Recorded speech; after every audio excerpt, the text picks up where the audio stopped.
नमस्कार दोस्तों। आज हम उस दर्दनाक कहानी पर बात करेंगे जिसने पूरे समाज को झंझोर दिया है।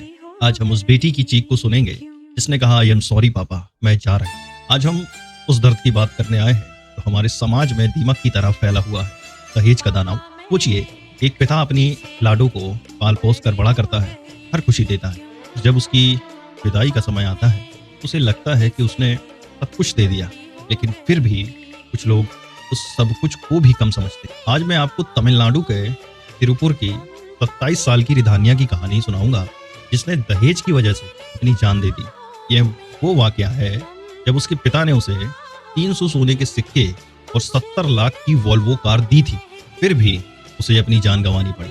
तो समझते हैं ये पूरा मामला क्या था। दोस्तों, रिधान्या के पिता एक गारमेंट मैन्युफैक्चरर अन्नादुरई हैं। उनकी बेटी रिधान्या की शादी इसी साल अप्रैल में 28 साल के कविन कुमार से हुई थी। पुलिस अधिकारियों के हवाले से इंडियन एक्सप्रेस ने बताया कि शादी तब तय हुई थी जब रिधान्या के पिता ने 500 सोने के सिक्के और 70 लाख रुपए की लग्जरी वॉल्वो कार देने का वादा किया था। शादी के दौरान अन्नादुरई सिर्फ 300 सोने के सिक्के ही दे पाए। बाकी के 200 सिक्कों के लिए रिधान्या के ससुराल वाले यानी उसका पति कविन कुमार और उसके माता पिता, तब लड़के के माता पिता ईश्वर मूर्ति और चित्रा देवी उसे लगातार परेशान करने लगे। यह उत्पीड़न सिर्फ मानसिक नहीं था, बल्कि रिधान्या ने अपने पिता को भेजे आखिरी मैसेजेस में कविन पर उसके साथ मारपीट करने का भी आरोप लगाया था। रिधान्या शादी के सिर्फ 15 दिन बाद ही अपने मायके लौट आई थी। वह बहुत दुखी थी और परेशान थी।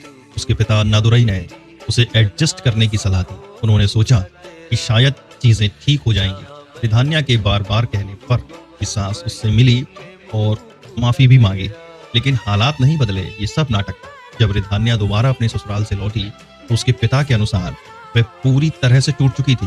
रिधान्या के ससुराल वाले इतनी बड़ी मांग कर रहे थे कि उन्होंने 100 करोड़ रुपए की मांग तक कर दी, यह कहते हुए कि बाकी दूल्हों को व्यवसाय शुरू करने के लिए इतनी रकम मिली थी। अन्नादुरई ने कहा, उन्होंने हमें धोखा दिया। आखिरकार शनिवार को रिधान्या ससुराल से पलायम मंदिर जाने की बात कहकर निकली। कई घंटों बाद पुलिस को एक खड़ी कार में वह बेहोश हालत में मिली, जिसके मुंह से झाग निकल रहा। पता चला कि उसने कीटनाशक की गोलियां खा ली थी। उसके शव को अविनाशी के सरकारी अस्पताल भेजा गया और रविवार को पोस्टमार्टम के बाद परिवार को सौंप दिया गया। अपनी मौत से कुछ समय पहले रिधान्या ने अपने पिता को 7 व्हाट्सएप वॉइस मैसेजेस भेजे थे। इन मैसेजेस में उसने विस्तार से बताया कि उसे क्या क्या झेलना पड़ा है। उसने कहा, मुझे यह जीवन पसंद नहीं है, मैं अब और जिंदा नहीं रह सकती। आप और माँ ही मेरी दुनिया है। मुझे माफ करना पापा, अब कुछ खत्म हो गया, मैं जा रही हूँ।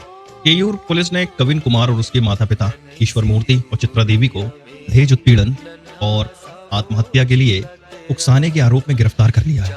मामले की जांच अभी जारी है। मेरे दोस्तों, एडजस्टमेंट का बोझ और परायापन रिधान्या की ये कहानी सिर्फ दहेज की नहीं है, ये उन बातों की भी है जो हम समाज में जाने अनजाने में करते हैं और हमारी बेटियों की जान ले लेती है।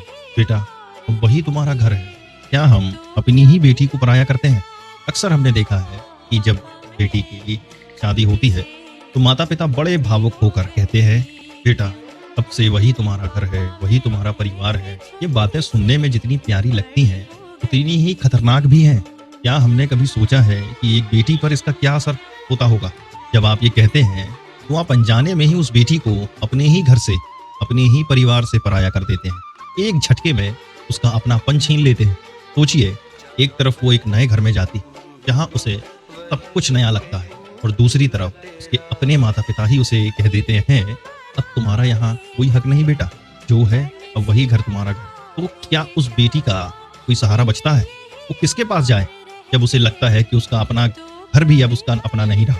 ये एडजस्टमेंट और एडजस्टमेंट, ये सिर्फ शब्द नहीं, एक बोझ है बेटियों पर जो हम अपनी बेटियों के कंधों पर डाल देते हैं।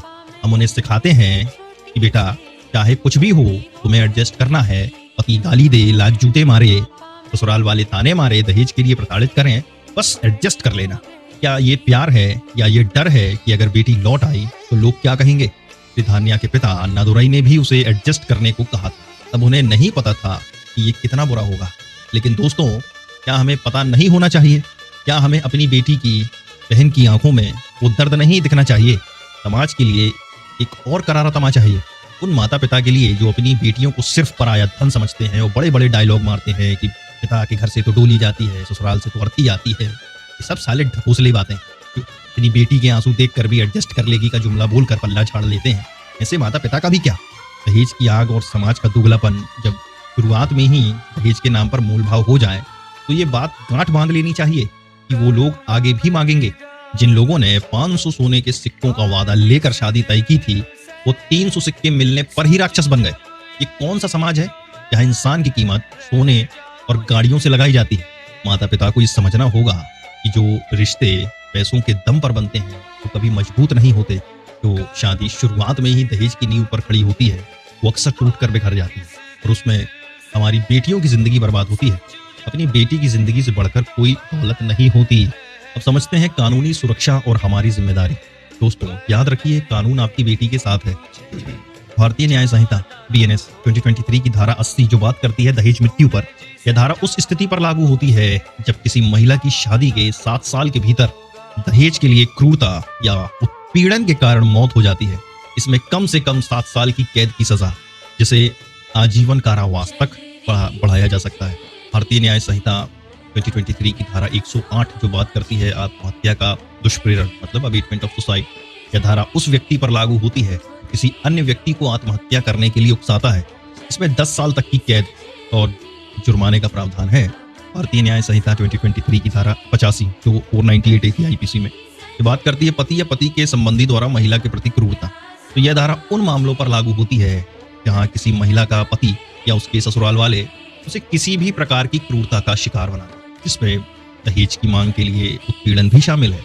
इसमें 3 साल तक की कैद और जुर्माना हो सकता है। दहेज प्रतिषेध अधिनियम 1961 यह कानून दहेज लेने या देने या दहेज के लिए उकसाने पर रोक लगाता है। दोस्तों अगर आपकी बेटी प्रताड़ित हो रही है तो उसे ये कानून सहारा देंगे।